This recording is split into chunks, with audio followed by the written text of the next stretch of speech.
Todo esto da fe de un gran plan unificado, un plan maestro. No obstante, hay algo muy desconcertante en el plan. Tenemos 3 pirámides. 2 tienen casi el mismo tamaño y están situadas en línea diagonal. Pero la tercera es más pequeña y no se halla en la misma línea. ¿Por qué? ¿Qué intentaron expresar sus constructores? El constructor fue Menkaura, o Micerinos, hijo del faraón Keops.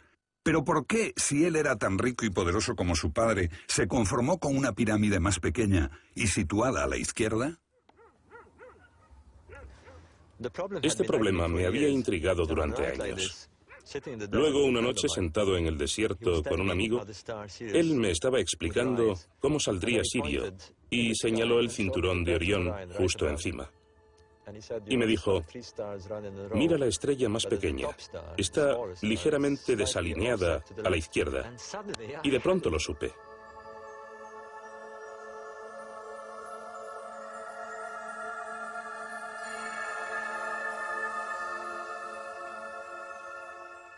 Descubrir la correlación entre las pirámides y el cinturón de Orión fue solo el comienzo. Bobal buscaba más evidencias. Descubrió que los egipcios habían dado nombre de estrellas a otras 2 pirámides de la cuarta dinastía. Una a Abu-Rubash y el otro a Zahuetalarian. Entonces vio el plan completo, un descubrimiento asombroso. La constelación de Orión, el dios Osiris, estaba representada en la Tierra. Pero algo no encajaba. Los egipcios relacionaban el Nilo con la Vía Láctea y las pirámides con Orión. Pero su equivalente en la Tierra no reflejaba la posición exacta de las estrellas en el año 2500 a.C., cuando se construyeron las pirámides de Gizeh.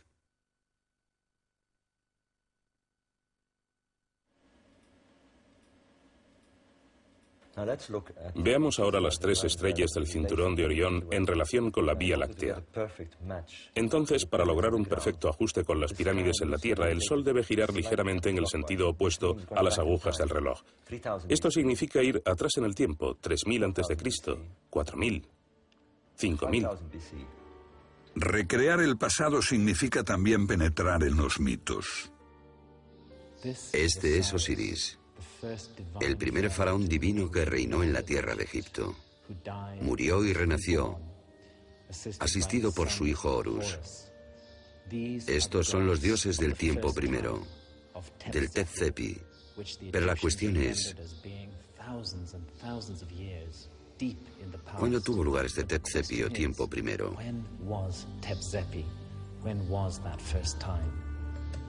La precesión de las estrellas también tiene un tiempo primero. Este es el comienzo de su lento ciclo precesional, cuando inician su ascenso en el cielo. El tiempo primero de Orión tuvo lugar en el 10.500 a.C. Esta es la fecha hacia la cual se dirigía Bobal retrocediendo en el tiempo. 7000, 8, 9, 10.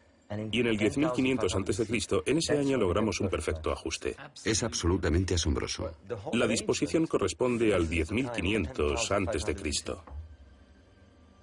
Las pautas en el cielo y en la tierra se unen con misteriosa precisión en ese tiempo primero de Osiris, cuando Orión comienza su ascenso en el 10.500 a.C. ¿Trataban los egipcios de señalar el tiempo primero de sus mitos? ¿Su Tep-Sepi, cuando Osiris reinaba como su primer faraón divino?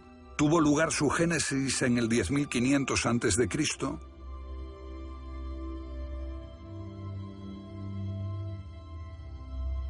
Por más débil que sea la pista, la precesión ofrece otro indicio. La lenta fluctuación de la Tierra parece hacer que la constelación viaje a través de las épocas. Los egipcios prestaron una particular atención a este efecto. Estudiaron el punto por donde salía el sol, sobre todo cuando la noche y el día tenían igual longitud, el 21 de marzo, llamado el equinoccio, cuando empieza la primavera. Y miraban la constelación que estaba detrás del punto por donde salía el sol, y vieron que ésta cambiaba con el paso de las eras. Su gran esfinge parece hecha para observarlo. Cada 2000 años más o menos otro signo del zodíaco aparece detrás del Sol definiendo otra época, otra era astrológica. Ahora estamos en Piscis, con Acuario emergiendo.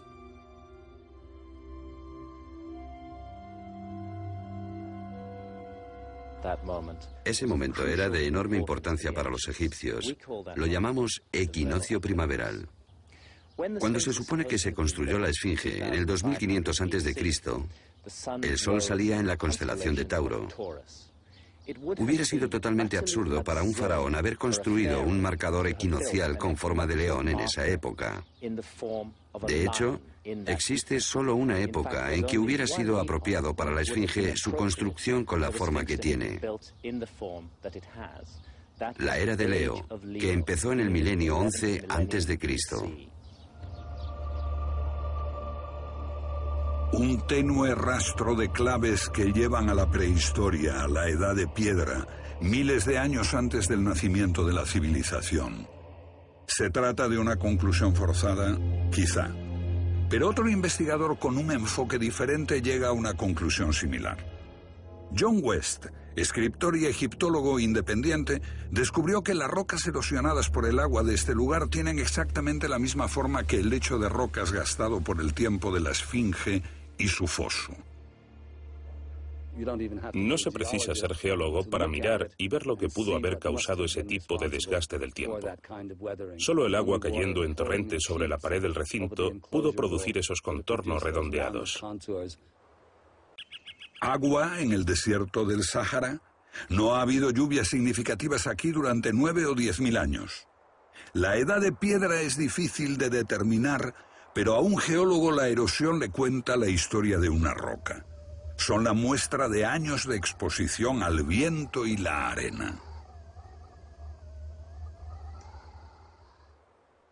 La única excepción está aquí en la Esfinge y en los lados del foso desde el cual fue excavada.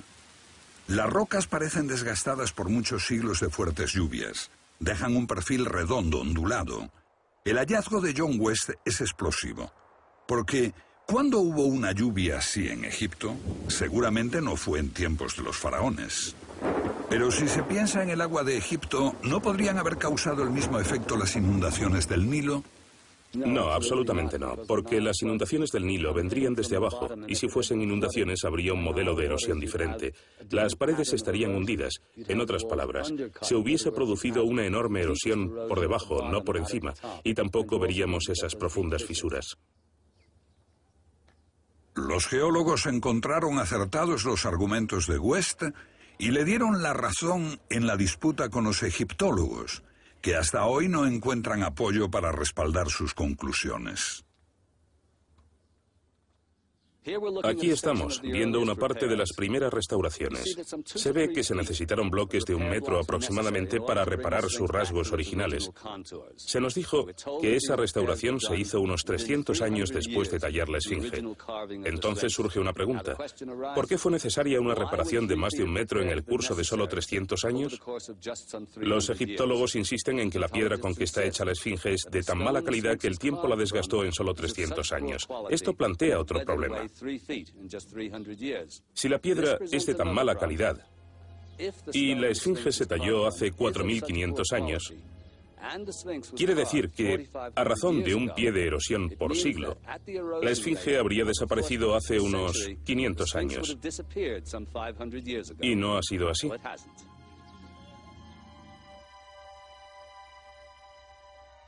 La Esfinge se erosionó por las fuertes lluvias mucho tiempo antes de los faraones y las pirámides. ¿Cuándo cayeron esas lluvias en Egipto? Aunque hubo otros periodos de lluvia, solo destaca una época. Y curiosamente, el periodo enlaza con el mismo tiempo que Bobal y Hancock han propuesto con su arqueología astronómica, ese remoto tiempo primero al que se refieren los antiguos mitos.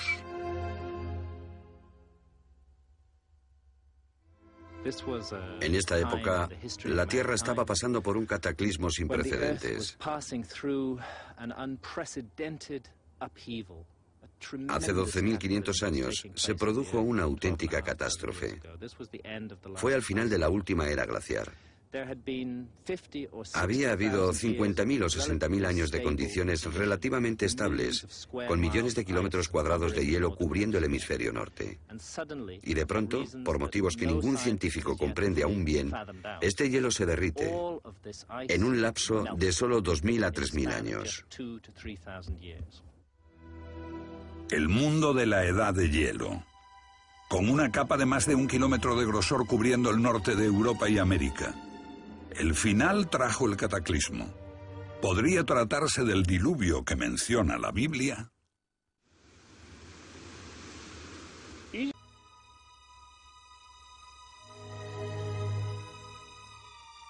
Los mitos hablan del comienzo de esta civilización al final del gran cataclismo. Ese fue el tiempo primero. La remota época de los dioses que se recuerda en los mitos, cuando comienza todo. Y en verdad fue el tiempo primero para el hombre. Es en esa época cuando comienza nuestra memoria histórica.